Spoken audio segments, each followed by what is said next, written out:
Let's get real about mornings. This isn't another Pinterest perfect routine that'll make you feel like a total failure. This is about survival, sanity, and setting yourself up to actually crush your day. So here are some practical strategies for busy moms to create a simplified and intentional morning.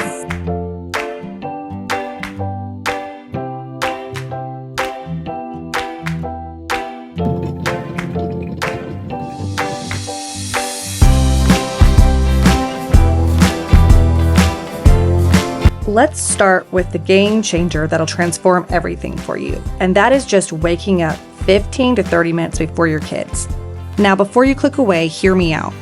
We're not talking about 5 a.m. meditation sessions or hour-long workout routines. This is about giving yourself just enough breathing room to feel human. Here's the thing. Those first 15 minutes, they're sacred. You can literally stay in bed, stretch, and just breathe. No phone, though. Your brain needs this reset time more than it needs social media. And hydration is a must. Starting with a large glass of water instead of immediately reaching for your phone will make you feel like a totally new person. If you're thinking, but how do I wake up earlier? Here's the trick. Gradually adjust your bedtime. Even 15 minutes earlier can make a massive difference. I was really struggling this morning while filming and couldn't quite wake up. So I decided to dehydrate myself again by drinking some coffee. But this is usually what I do anyway. I sit on the couch for a few minutes and just stare into the zone, remember who I am, when I was born, why I am here, whose mother I am even. Super helpful. Now let's talk about what actually makes mornings work. A simple, consistent sequence that becomes second nature. Think of this as your framework for sanity, not a drill sergeant schedule. Break everything down into tiny, manageable steps. So wake up, bathroom, get dressed, breakfast, gather items. Sounds pretty basic, right? But here's where it gets powerful. Create little visual charts for your children. Put them at their eye level. Make them simple and clear. And then suddenly, you're not the morning narrator anymore. They have their own roadmap to follow. Also suggest having them set their own alarms and getting themselves out of bed and ready by themselves. I did this with my children when they were young, and it worked so well. And they loved it because they were super independent. And it takes so much off of us mothers. Let's talk about breakfast. Breakfast doesn't need to be complicated, but it does need to be planned. Here's where weekend prep becomes your secret weapon.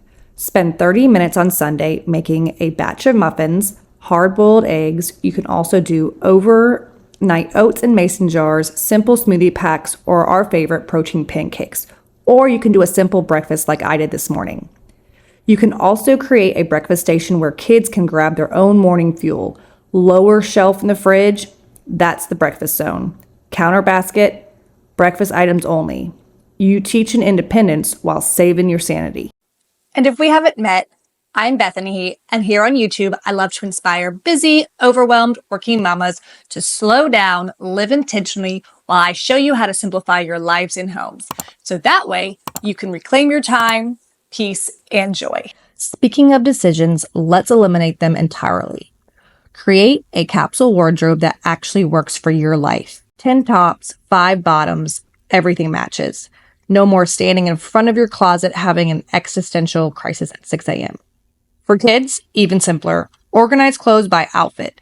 Tops and bottoms together. Use basic organizers labeled with days of the week. Is that extra? Maybe. Does it save your sanity? Absolutely. Now, let's get real about self-care for a second. You know those Instagram morning routines with the perfect makeup and blow-dried hair? Yeah, that's not this.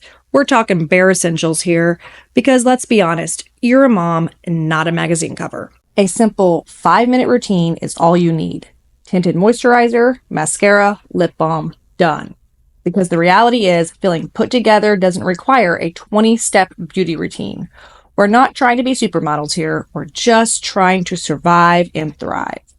For me, I do use a little more than just moisturizer, mascara, and lips. Ever since my face disappeared at 30, I do require a little more makeup, but this routine took me a total of 3.5 minutes. Let's talk about keeping everyone on track without losing your mind. Create a morning playlist. When the first song ends, breakfast should be starting. By the end of song 3, shoes on. It sounds silly, but it works better than constantly checking your clock and shouting, 5 more minutes every 30 seconds. A shared digital clock is your friend. Everything goes in, school events, work meetings, doctor appointments. Set it up once and your phone becomes your personal assistant. Your morning actually starts the night before. Take 10 minutes, just 10, to lay out everyone's clothes, plan simple lunches, set up the coffee maker, place backpacks by the door, check the calendar for tomorrow's needs. And here's something nobody talks about. Build in buffer time. Things will go wrong. Someone will spill something, forget something, or have a meltdown. Give yourself a 10-minute cushion. Have a simple backup plan for those mornings when everything goes sideways, because they will. And you know what the most important part of all of this is? Self-compassion. You're not failing if your morning isn't perfect. You're not failing if you need to serve cereal instead of that Pinterest-worthy breakfast. You are functioning, and that's enough. Some days, just getting everyone where they need to be is a huge win. Start small. Don't try to overhaul everything at once. Pick one thing. Maybe it's prepping the night before. Maybe it's waking up 15 minutes earlier. Master that. Then add another. Progress over perfection, always. Remember also, perfection is a lie sold to exhausted mothers. You're not meant to do it all, have it all, or be it all. You're meant to be a human, and humans need grace. Now, here's how to actually make this work. Week 1, focus on the night before prep. Week 2, add the earlier wake-up time. Week 3, implement the breakfast system. Week 4, work on kids' independence with the visual charts. Take it slow. Let each change settle in before adding another. This isn't a race, it's a lifestyle shift. And remember this. You're not just managing a morning routine. You're raising humans, maintaining a career, and somehow keeping it all together. That's not just impressive, it's remarkable. Lower those expectations, embrace the imperfect moments, and give yourself grace. You've got this, mama. And on the days you don't, well, that's what messy buns and coffee are for.